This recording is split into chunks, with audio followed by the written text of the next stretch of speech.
Big Brother has been watching you.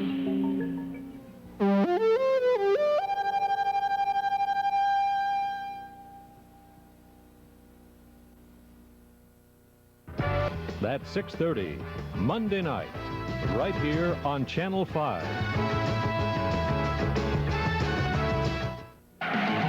Next on Starsky and Hutch. There are 50 sticks of dynamite locked in the trunk. Why? This is Paul Michael Glazer.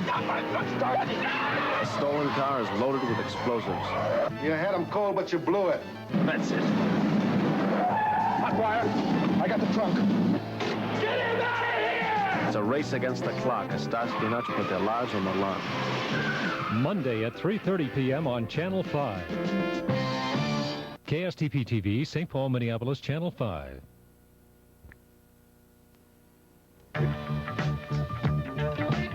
This is Dialogue, the weekly interview program presenting timely and topical news issues of local, state, and national concern. Each week, a member of Channel 5's Eyewitness News reporting team focuses on the people and events that influence and shape our lives. Thank you for joining us. My name is Don Beeler. Our guest on Dialogue this week is Howard Casemy, 11 years the Commissioner of Education in the state of Minnesota. We want to talk about teacher strikes. We want to talk about money and where it's coming from for education in the state of Minnesota. We want to talk about accountability, quality education, and where we stand in Minnesota in terms of quality education. We're going to do all of that after this.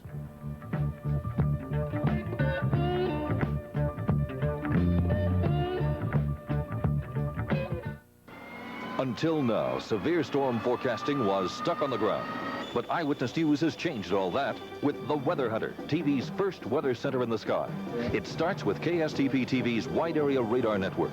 When severe weather approaches, Channel 5 meteorologists take to the air with the only airborne color weather radar on television. Channel 5's Weather Hunter takes you into the eye of the storm for an eyewitness report on how it will affect you. It's just one reason why we call it Eyewitness News. Hi, I'm Denny Terrio. This year on Dance Fever, we'll bring you more of the country's top amateur couples competing for $75,000. You'll see the latest dances from new wave to country swing to the big band style. And this year, we've invited couples from all over the world to compete. Join me, our dancers and celebrity judges, and top recording stars on the exciting third season of Dance Fever.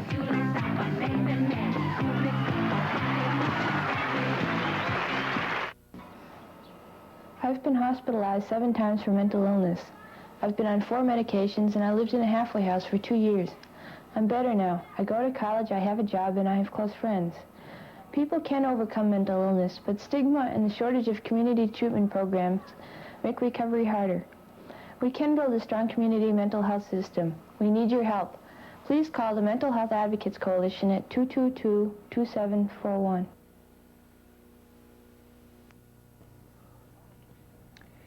Howard Casemy will be leaving the state of Minnesota and the Education Department after 11 and a half years.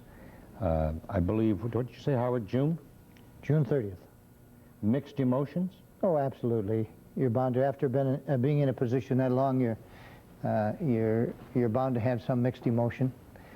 Although I feel inside now the time is right. We've done a lot in the last decade to keep our head above water, to move education along. We're one of the national leaders. I will put the educational system in Minnesota up against any state in the union. You can go by test scores, anything you want. And Minnesota has a quality program. We've had difficulty keeping it there.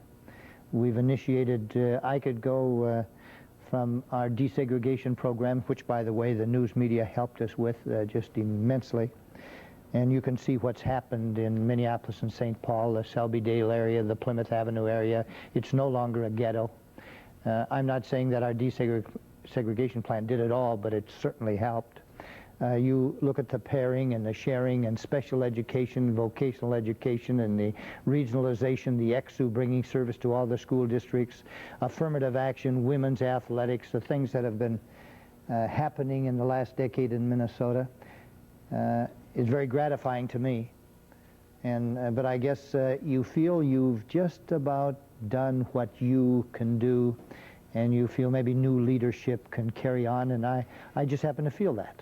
A couple of hard questions, if I may.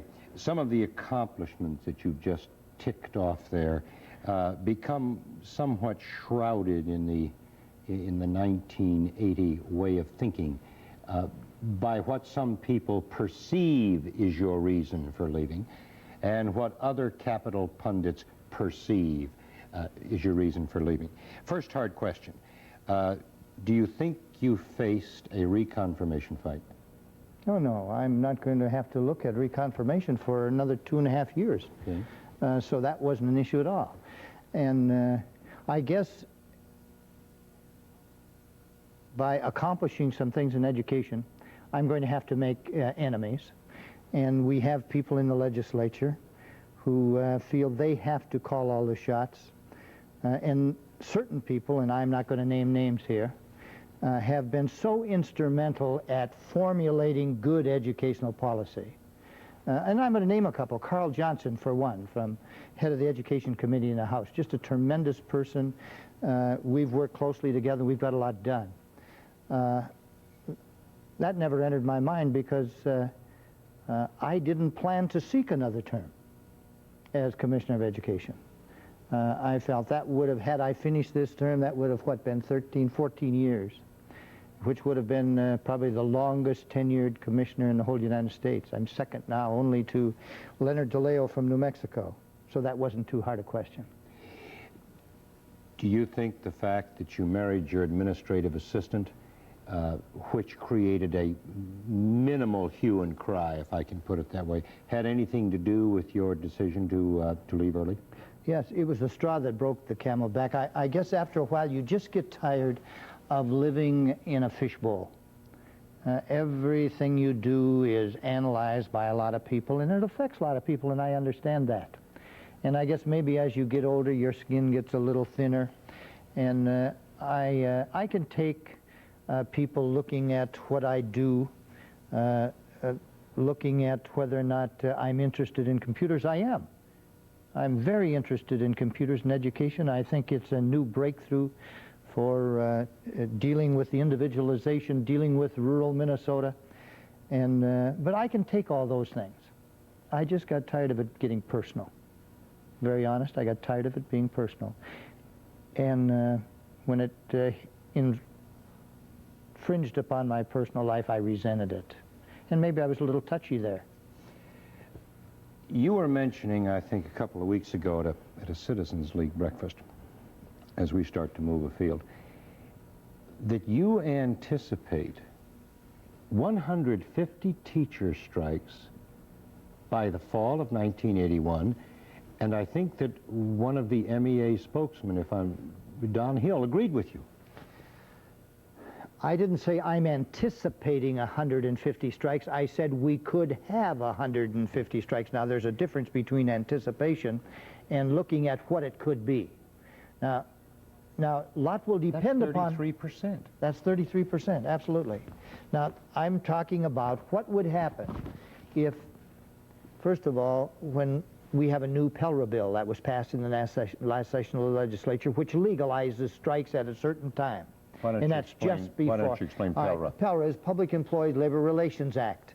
It's a good piece of legislation. I have no quarrel with the legislation. The only thing, it allows public employees to strike at certain times, and there aren't prerequisites. They can make an offer, and the offer isn't right, they can strike. And we know that we've had a double-digit inflation the last year, and teachers settled for less than inflation. We even have the very conservative economists saying that we could have a 15% inflationary rate this next year. And we're looking at a 7% increase in aids. Now, if 75 to 80% of our total expenditures are for salaries, and we only get a 7% increase in state aids, you know that teachers for about the fourth year are not going to keep pace with inflation or the national economy. And I've maintained all along that education, teachers are the backbone of the education system. Now, there isn't any reason why teachers should subsidize the national economy. They should be able to move along the same as every other worker or professional person.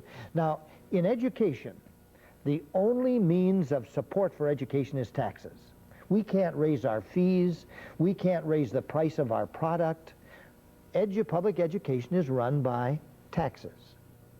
So when you look at a 7% increase, and that's about what the tax structure would give us right now, without raising taxes or without shifting revenues from one area of state support to another, we could get by with the billion or $1.2 billion that Governor Quee is talking about and the Finance Department is talking about. We could get by with 7%. But it isn't going to allow teachers to live and maintain a standard of living with the rest of the economy. So yes, we are anticipating that many strikes. There could be that many strikes.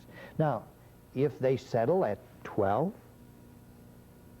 as I understand, Bloomington could be settling at 21, 22% for the biennium, that's reasonable. But when you go to 14% for 2 years, it's not reasonable. And people say, well, why can't education tighten their belt the same as everyone else? All right, we have tightened our belt. We have, for the last 5 years, we've been in a declining mode as far as population is concerned.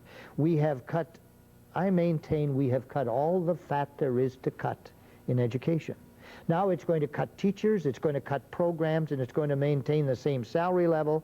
Well, that means that we're going to have teachers leaving the profession. And we have quality teachers, and I mean that. And I'm not talking about every single teacher in every single school in every single classroom, but the majority of our teachers are quality teachers. Howard, you and I were both very much out on the battle lines a few years ago when Winona and Faribault and Laverne and Sauk Center, and I think there were 16 or 20 strikes in 1 year, and they seem to be 5 or 6 or a dozen, if I'm not incorrect, going on at the same time. Basic issue came down to money. After all the rest of it was finally settled. But Howard, if there isn't any more money, what then are the teachers to do, and what then is the administration to do in a given school district if there simply isn't any more money? All right, and those are the tough decisions that are going to have to be made in 1981 when that legislature comes into session. And you say, when there isn't any more money. And if I understand, and maybe I don't understand indexing, but I understand indexing is that when inflation goes on a present tax rate, it goes at about 1.4%. So you're always gaining a little bit on inflation on a tax structure because people are moving into higher brackets because of inflation, so the state gets more money. And that's fine, and we've been putting away a surplus, except last session we decided to index, which is fine and proper with me. I think it's a logical thing to do. But prior to that time, and last session, the session before, we gave $900 million, $200 million during Perpett's administration, $700 million the 2 years of Quee's administration. We gave $900 million of tax relief. Tax relief now. All right, and you say, what if there isn't any more money? Now, indexing tells me that we're not going to build any surpluses. When there is a need, you go to the people and you say, here are our needs. You believe 67% of the people in 1979 said, we don't want a decrease in our taxes if it means a decrease in the quality of education. That was Minnesota poll. They said that. Now, I know it's a scientific poll. It's probably a 5% random sampling, and it can be off 4% either way. And a lot of bond issues lost. No. As a matter of fact, 11 out of the last 13 referendums have passed. Before that. Oh, before that. That is true. I agree with you, before that. Lately, people have been passing local referendums for more money for education because they believe in it. As a matter of fact, I said 11 out of 13. I only know one, and that was Chaska, that has failed in the last year. Now, maybe there are others. But I was told 11 out of 13 have passed. So what I'm saying is, if the people feel that way, someone's going to have to say, we're going to get the money.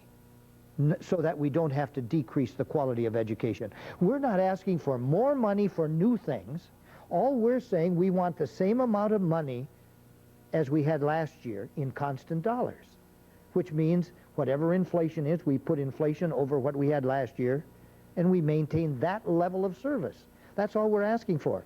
Howard, do you perceive a better communication between teacher groups and school boards, or do you envision this constant loggerheads? Don, yes, we've had this constant loggerheads between the school boards and the teachers in negotiations. And this is, again, the Pellra bill. And I think we're now becoming adults. We're maturing in the process. The public sector didn't understand negotiations before. It wasn't like the Bell system and Honeywell and all the people that really understand and they knew what labor relations were all about. Educators didn't, but we learned, and we're learning rapidly. And I don't think it's the we've got to win syndrome that it used to be. I'm talking about 2 or 3 years ago. Let's talk about teachers for a moment. Now, let me ask you a difficult question, and we've discussed this before. Howard Casey has the complete say, utopian situation. It is your decision and your decision only, and it is not subject to appeal. Would you approve teacher tenure? I wouldn't approve teacher tenure as it is today. Okay. No, I wouldn't approve teacher tenure. First of all, I would have an internship before a teacher became a tenured teacher. As in colleges? As in colleges. They would come in, and I wouldn't have just, now they will tell me, well, we have 1 year. If we decide to move from one school to another, we have a year before we become a tenured teacher. Now, I'm talking internship. I'm talking a teacher who will spend the first 3 years in education as an intern, where they will work in that subject area and they have to do certain things before they become a tenured teacher. And I say it might take some of us, probably myself, 4 or 5 years before I would become a tenured teacher. It shouldn't be automatic. Malcolm Moose says that a teacher must be weatherproofed against the winds of intolerance. And that's tenure. That's right. And I've been around for 32 years. And I had relatives, older relatives, aunts and uncles who were in education before I decided to go into it. And I remember some of the horror stories, Don, about the chairman of the board not liking you because of the way you comb your hair, or you weren't taking care of the stove when you had to start the fire each morning. You weren't doing things, and they fired you at random. And you know, we don't have laws like tenure laws or speeding laws unless there was a cause. It's cause and effect. Something caused a law like that to be passed. And we didn't have unions until there was intolerance on the part of management towards workers, individual people. And so we had unions come into existence and union laws to protect them. Maybe the pendulum has swung too far. Maybe now we have to bring it back to so that we get some balance. If you have tenure, how then, Howard Casey, do you maintain accountability? First of all, education is accountable to the public, and that's why I'm willing to go to the public for a tax increase or more money for education, because we're not going to get it. And as I look out to local school districts, and who should education be accountable to? I think education should be accountable to the parent and the child. No one else. They like to say that education should be accountable only to the taxpayer because we pay the bill. And you know, we did a random, and we didn't do it, we had it done, so that they wouldn't accuse us of bias. We had a telephone survey, and we called, again, a scientific 5%. I think it was 14,000 telephone calls we made, or they made for us. And when the telephone call was made, we asked the parent or the person answering the phone, do you have a child in school? And if they had a child in school, and we asked whether you had a child in elementary, junior high, or high school, and we used them all separately. And we ask, okay, if you have a child in school, we ask, will you be part of a survey for us?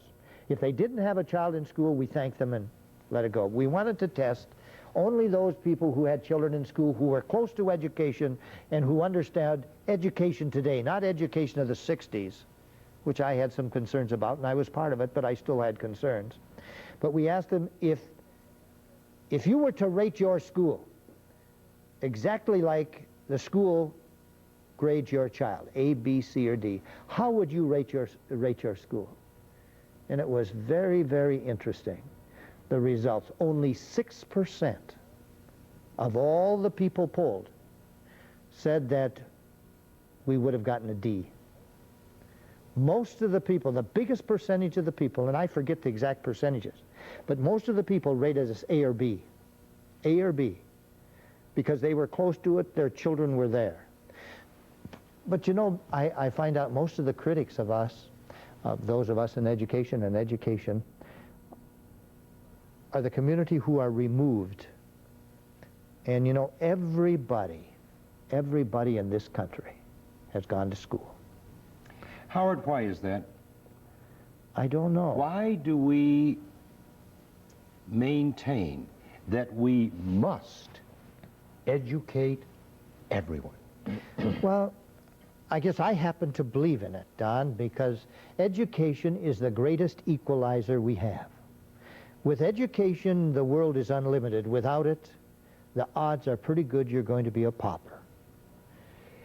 What about the teacher who goes to work every morning in the combat zone? In other words, is there a possibility that we could say we will educate in the United States everyone who wants the education? Well, there's a theory called readiness. And God only knows that we're not all born equal. And there are some people who go to school and we have compulsory attendance. And the theory behind compulsory attendance, if we can keep them there long enough, that they will be in this readiness zone, and that sooner or later they will be motivated to learn. Now, some of them never get there, Don. I think you mentioned the dropout rate, for instance, and I do not pick on the senior city. In Minneapolis was 18%, all right? If the dropout rate... Of minorities. The minority population, the dropout rate in Minneapolis for the minority population is 18%. And can I assume by that then 72% have no, that 72% want to be there and 18% don't? Oh, I would say maybe it would even be greater than that, using 82%, the 18% dropout, 82%. I would guess that there are more people who don't want to be there, but peer pressure, family pressure, community pressure keep them there anyway. But there's a great migration, Don, you've got to understand, to Minneapolis and St. Paul from other areas of the country. I thoroughly understand that. A couple more things that I want to visit with you on. First, we're going to stop for this.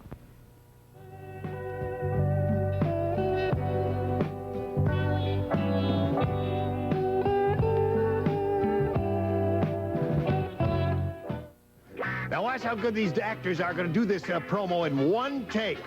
This week on Match Game, we'll have Brett Summers, Charles Nelson Riley, Deborah Lee Scott, and just a minute, I was thinking of it, Fred Travelina. And... my lovely, adorable friend, Barbara. and the man... Weekdays at 3 p.m. on Channel 5. The Coalition on Race and Sentencing is a citizens group concerned about fair sentencing practices in our courts. Since the new determinate sentencing guidelines went into effect, many people believe that discrimination in sentencing is no longer a problem. The facts indicate otherwise. And it is a real danger for minority defendants. Make no mistake about that. For more information on race and sentencing, call 870-4700.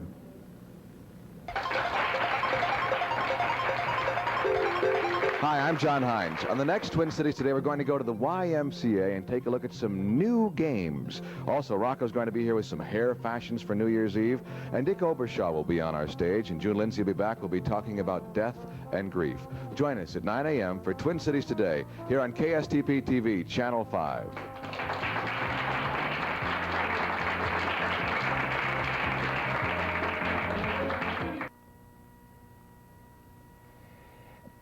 Howard, you made the point a couple of weeks ago, I think. There were some districts in the state of Minnesota to which you would not send KSTP youngsters if you had your choice. What kind of districts? Don, first of all, there are districts. I'm interested in curriculum, and I look at what's available to young people. And there are districts in this state where my children, if they were going there, and someone else's children, and it makes me very unhappy, where they can't get math beyond the 9th grade. They don't teach a foreign language. There isn't any higher science. To me, they would make a very fine elementary, junior high school district and stop there. And just think of the amount of opportunity, the number of opportunities that are being denied young people in this state when they can't take higher math, they can't take higher science, they can't have a foreign language. Or the superintendent does not permit the youngster to go 30 miles to take courses in another school. That is correct, because they're afraid that they will lose their school if they cooperate too much. Another question. Would you send your youngster to a private school? Oh, absolutely. If there were reasons to send my child to a private school. I happen to have sent my children to Golden Valley. They started kindergarten in Golden Valley and went all the way through. And those two children received everything I would want as a parent. As a matter of fact, they were just very normal children. Were you biased because you were once the superintendent of Golden Valley? No, because the last... let's see, my daughter, she was in the 4th grade when I left Golden Valley, and my son was in the 6th, I guess. So it didn't have anything to do with me. And they've gone on to college and done extremely well. Flat statement, and I would like from you a yes or a no. Private schools are more accountable because the parents must pay not only the taxes, but a huge sum of money to educate their youngsters. Therefore, private schools are more accountable. True or false? False. Why did you say that? Now I have to ask you why. That's why I said false. I just want to make a statement. There are some extremely good private schools. And when you say private schools, you're going the whole gamut of private education, from private education where two parents have won a court case and they can educate their children at home, where another fundamentalist school can use only the Bible. Then you have some of the real fine Brecks and Blakes and so on. Minnehaha Academy, you have those fine. Well, when you say private, which one did you want me to pick? But let me say this, more accountable, no, but they're specialized, they have small classes, they have expensive education, and some of them are just excellent, and I want to make that statement. But more accountable, more selective, is that accountability? They have the choice, I think. They have some real fine staff. I've met some excellent teachers in private schools. They have a lot of things going for them. Howard, 30 seconds. Is public education in trouble? No. No. No, public education is the backbone of this country. Without public education, and all you have to do is read history. You go back and you read about Europe and the European track system. I happen to be in England, visiting with the Icelandic states on education when Admiral Rickover said the United States should copy the European track system of education, and those people laughed that an American would say that, because they said the downfall of England was the track system of education. We've got, now our public education's coming back, England's coming back. No, Don, it's not in trouble, not at all. His name is Howard KSTP, 11 years the commissioner for the state of Minnesota, commissioner of education. My name is Don Beeler, and thank you so much for being with us.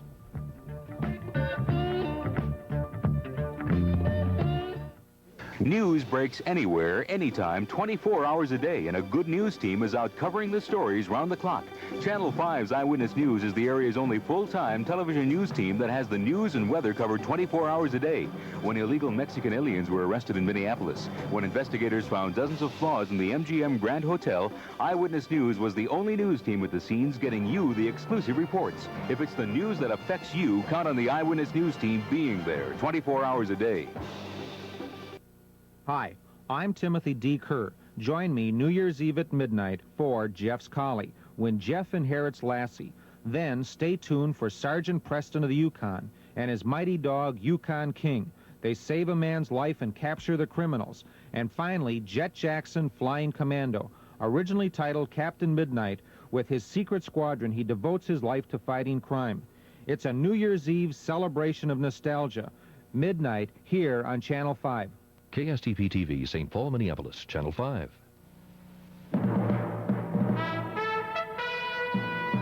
From ABC News, this is the Weekend Report. Now, from our desk in New York, here's Tom Gerald.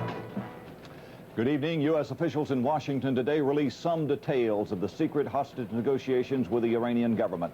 The break in secrecy came after Iran's foreign minister, Ali Rajai, yesterday publicly accused the United States of backing down from promises made in negotiations. Diplomatic correspondent Jack Smith reports on what the U.S. has offered. The U.S. position, as revealed today, looks remarkably generous. American negotiators doubt that any of the Shah's wealth is still in this country. Nevertheless, the U.S. has offered to freeze whatever does exist, though Iran will still have to go through the courts to get it.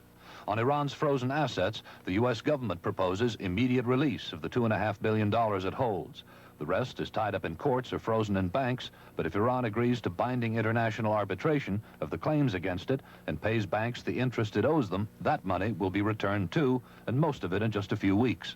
As for the possibility the hostage families might sue Iran, the U.S. has assured the Iranians this is almost a legal impossibility. The U.S. government itself is willing to consider indemnifying the hostage families. The U.S. then is offering the Iranians their assets, over $11 billion in exchange for the hostages. But Iran still insists it's due $24 billion, which includes its estimate of the Shah's wealth, and wants the money first before returning the hostages. The talks are deadlocked, and so the Algerian intermediaries spent yet a second day at the State Department discussing the next U.S. move. In the afternoon, they were invited to Camp David so President Carter could thank them for their work as go-betweens. U.S. negotiators plan still more discussions with the Algerians tomorrow, for they're committed to keeping the negotiations with Iran alive for the incoming Reagan administration. Jack Smith, ABC News, the State Department. On two fronts today, leaders of the new Reagan administration made it clear they will be no easier to deal with on the hostage issue than the outgoing Carter team. Both the president-elect and his top aide addressed the problem, which they apparently will soon be managing. Susan King reports. President-elect Ronald Reagan's comments about the latest Iranian money demands were his strongest yet. I don't think you pay ransom for people that have been kidnapped by barbarians. Leaving church services, Reagan usually brushes off reporters' questions about Iran. This week, he seemed willing to comment, although he had no answers for families waiting for the release of their hostage relatives. What can you say? I think every one of us are praying they'll be home, and I think we just have to do something to bring that about. After avoiding comment on the Iranian situation during the transition, Reagan and his aides are now sending clear signals to Iran that negotiations will be no easier under the new administration. Appearing on CBS's Face the Nation, Reagan's top aide, Ed Meese, made that clear. I think you know that President-elect Reagan will take the appropriate action when the time comes, and I think the Iranians ought to think over very carefully the fact that it would certainly be to their advantage in every way to get our hostages back now. Meese seemed to be saying the Iranians may get a worse deal from the new administration. Susan King, ABC News, Los Angeles. In what could be a blow to future U.S.-Mexican relations and another major diplomatic problem for the new Reagan administration, Mexico reportedly plans to terminate its fishing agreements with the United States. The New York Times reports Mexico will inform the U.S. State Department tomorrow in a move which would put a lot of small boat fishermen in the U.S. out of business.